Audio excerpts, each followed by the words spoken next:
Assalamualaikum warahmatullahi wabarakatuh. Perkenalkan, nama saya Salvana Adista Hidayah dari kelas MN21C dengan NIM 20210080082 dengan dosen pengampu Dr. Gustian Juanda. Video ini dibuat untuk memenuhi tugas sesi 11, yaitu dengan judul akuntansi pertanggungjawaban. Ada 4 materi yang akan saya bawakan. Yang pertama adalah pengertian, yang kedua syarat menerapkan, yang ketiga ada manfaat, dan yang keempat ada tahap perkembangan. Yang pertama, pengertian akuntansi pertanggungjawaban. Akuntansi pertanggungjawaban adalah sebuah konsep maupun sistem akuntansi yang dikaitkan dengan pusat pertanggungjawaban yang ada di dalam sebuah lembaga atau perusahaan.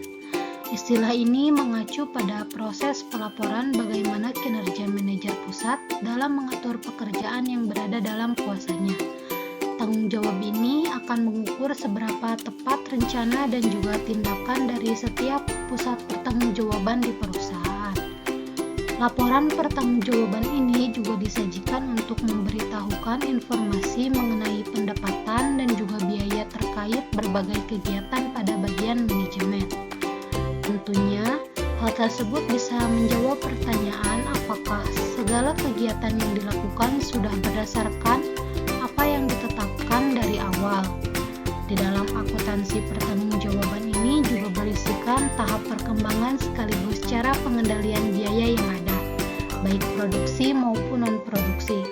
Semua informasi tersebut dihubungkan kepada manajer yang memiliki wewenang dan juga pertanggungjawaban terhadap sesuatu yang berada di bawah kewenangannya, mulai dari pendapatan, biaya produksi, dan juga non-produksi hingga aktiva.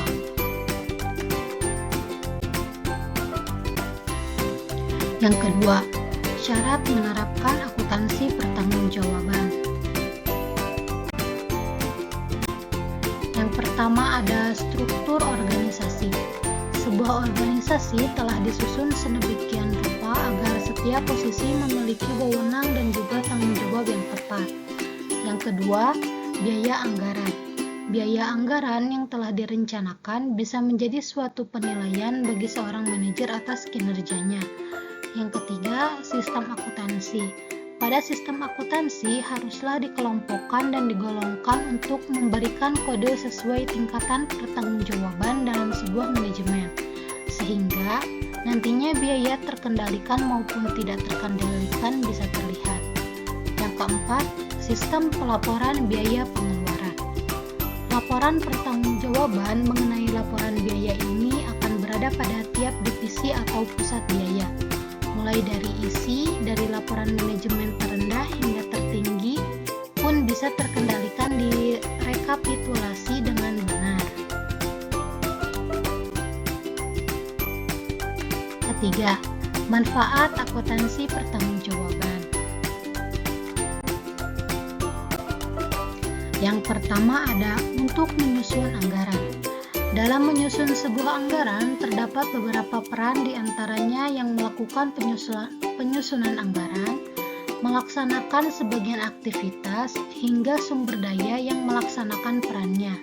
Sumber daya yang disediakan pun akan diukur dengan standar yang sudah ditetapkan. Yang kedua, memantau kinerja manajer.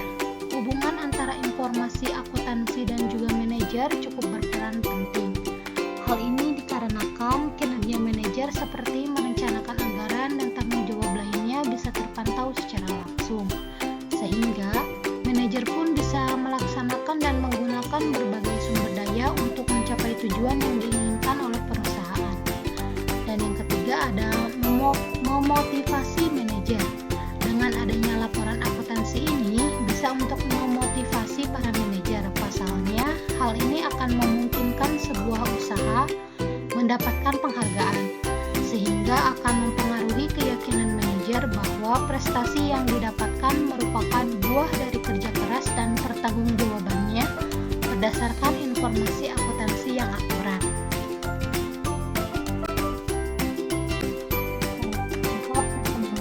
akuntansi pertanggungjawaban. Yang pertama ada akuntansi tradisional. Akuntansi tradisional ini pun masih menggunakan cara yang jauh dari kata modern dan lebih cenderung ke arah manual.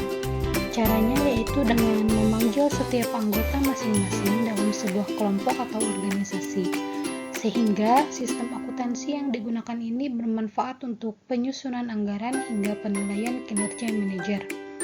Pada proses penyusunan anggaran, sistem akuntansi tradisional akan menetapkan peran manajer untuk melaksanakan sebagian aktivitas sesuai sasaran perusahaan, serta peran sumber daya untuk membantu pelaksanaannya.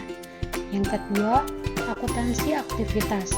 Pada akuntansi aktivitas ini disusun sedemikian rupa hingga proses pengumpulan dan juga pelaporan anggaran bukan berdasarkan dari penambah nilai, namun dari aktivitas penambah.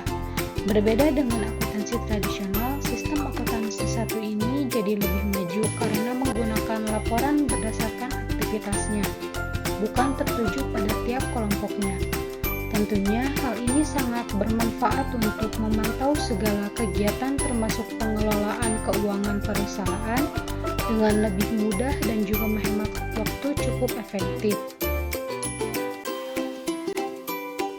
Cukup sekian presentasi dari saya. Mohon maaf bila banyak kekurangannya. Wabillahi taufiq wal hidayah. Wassalamualaikum warahmatullahi wabarakatuh.